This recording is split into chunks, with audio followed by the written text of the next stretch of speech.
I was invited as a lecturer to conduct a session on investment opportunities in real estate, opportunities and threats.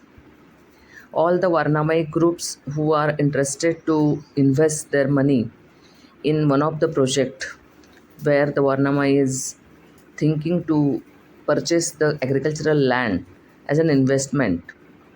So I was invited to guide them.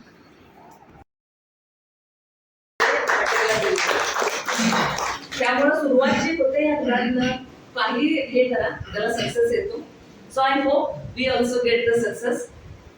आणि माझे mister आता म्हणजे सांगायचं म्हटलं तर ह्याच क्षेत्रामध्ये आहेत की शेती घ्यायची, प्लॉट पाडायचे आणि विकायचे. म्हणजे गेली 35 वर्ष ते तेच करतात. मॅडम मगाशी बोलत होते, मी कानावर आलं. येस, ह्याच्यामध्ये खूप अपडाऊन्स पण असतात.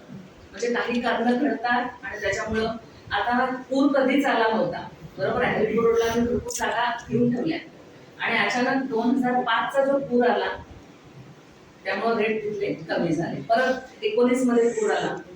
असं होऊ शकतं. काही सांगलवाडीला घेतल्या जागा तिथं सुद्धा पूर आले त्यामुळे.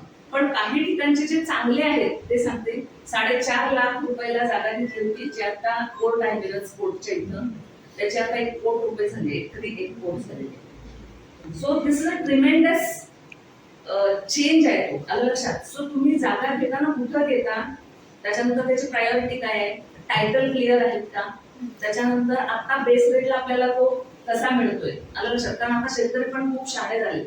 जेव्हा ती रायगडाच्या तिथली जागा घेतली होती तेव्हा पूर्वी फक्त 4 एकर हे चालायच्या, त्या रेटला खूप कमी रेटला मिळायचं. पण आता शेतकरी they are also aware about this all plotting and all. एने केलं की रेट चालतंय त्यांनाही माहित आहे.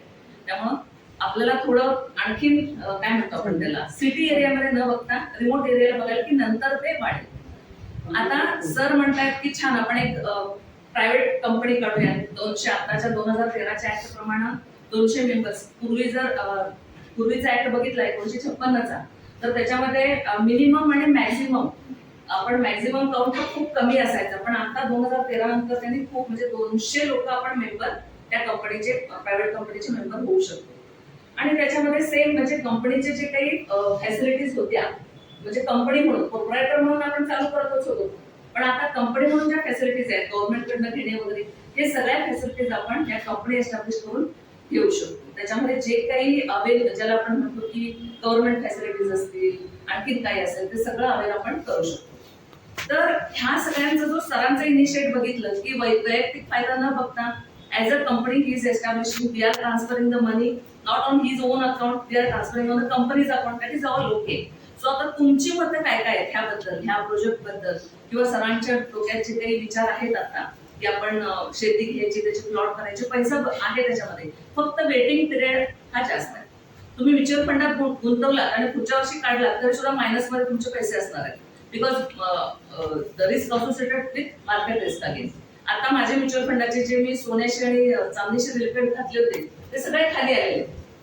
So I have to wait for that. आता ते एक्झिट करून उपयोग नाही. तसं प्लॉट मध्ये जेव्हा आपण गुंतवतो तसं एका वर्षात मला रिटर्न मिळणार आहे आणि अगदी मला बँक रेट 7.5, 10, 12% मिळणार आहे असं एक्सपेक्ट करून चालणार नाही. That is waiting period. 8-10 वर्ष वेटिंग पिरियड त्याला कदाचित असू शकतो. तेव्हा एक्झिट होणं, कारण सरांच्या हातात पण असणार नाही आहे एक्झिट होणं.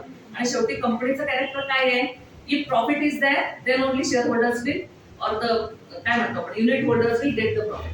Otherwise we can't go in the court of law to lodge a case, because कंपनीचं कॅरेक्टर असते, आलं लक्षात. सो आपण वी आर द ओनर, आपण काही तिथं पार्टनर असणार नाहीये. We are the owner of the particular units, हे त्याचं कॅरेक्टर आहे.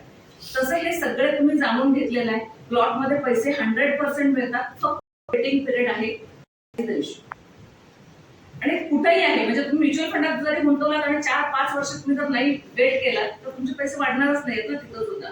शेअर मार्केटमध्ये तिथं सुद्धा रिस्क आहेच, अपडाऊन खूप चाललेले असतात. आता शेअर मार्केट आपण ग्रॅज्युअली बघितलं. आता ह्याचा टायर घ्या, 1900 आधी सुरुवात जेव्हा झाली इंडेक्सची तेव्हा MRF टायर 100 रुपये नव्हता. आज त्याची किंमत किती आहे, 1,70,000ला रिच होणार. म्हणजे 100च्या किती पट तो वाढला आहे ना. मग परत मध्ये खाली आला, 1,50ला पण आला तो. म्हणजे हे व्हॉलॅटिलिटी सारखी मार्केटची चालूच असते. तसं रिअल इस्टेट मध्ये खाली कधीच येणार नाही, रेट वाढतच जाणार आहे, कधीच. मग खाली कधी, मगाशी मी उदाहरण दिलं, पूर आलाय, तिथलं नॅचरल कॅलॅमिटीमुळे त्या जमिनीच्या किमती खाली आल्या असं होऊ शकतं. But when we are selecting the proper किंवा आपल्याला प्रोजेक्ट प्रॉपर केला तर किमती कमी यायचं तिथं काहीच कारण नाहीये. त्यामुळे त्या रेट वाढणारच आहे. मी सांगितलं तुम्हाला 4.5 लाख रुपये एकर घेतलेली आज 1 कोटी रुपये तिथं किंमत आहे. Then also we are not ready to give that because we know that it will definitely increase. शाळेला मागतायत आणि कशाला मागतायत. त्यामुळे रिअल इस्टेटमध्ये नक्की पैसा आहे, फक्त तिथं वेटिंग पिरियड जास्त आहे. हे गृहीत धरून आपण इन्व्हेस्टर्स आहे. आता मी सरांच्या वतीनं तुला रिक्वेस्ट करते, कुणालाही तुम्हाला ह्याच्याबद्दल या प्रोजेक्ट बद्दल किंवा तुमच्या इन्व्हेस्टमेंट बद्दल किंवा सरांच्यावर विश्वास आमचा तरी आहेच, 1000% विश्वास आहे. पण पैसा जेव्हा येतो ना तेव्हा आपल्या घरातल्या माणसांवर सुद्धा आपण विश्वास ठेवत नाही. असं होतं ना, मी घरातल्यावर विश्वास ठेवत नाही पण सरांच्यावर ठेवते. याचं कारण असं आहे की शेवटी घरातले काय आहे, ह्याच्याऐवजी ह्या प्रोजेक्ट मध्ये जाऊया, ह्याच्यावरची हे करूया, मग घरातलीच आहे, हिला कशाला रिटर्न पाहिजे. That thought makeup is it. पण वेन मी आय एम एक मेंबर म्हणून काम करते तेव्हा माझा हक्क आहे त्याच्यावरचे रिटर्न्स घेण्याचा. तर तसं तुम्हाला कोणाला करायचं असेल तर प्लीज या पुढं आणि तुमची सुद्धा तुम्ही मांडा please.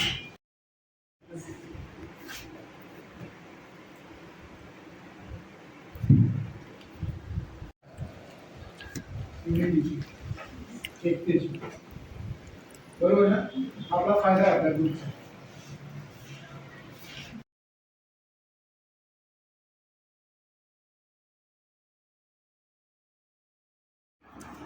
This program was organized in Hotel Ayodhya, Sangli.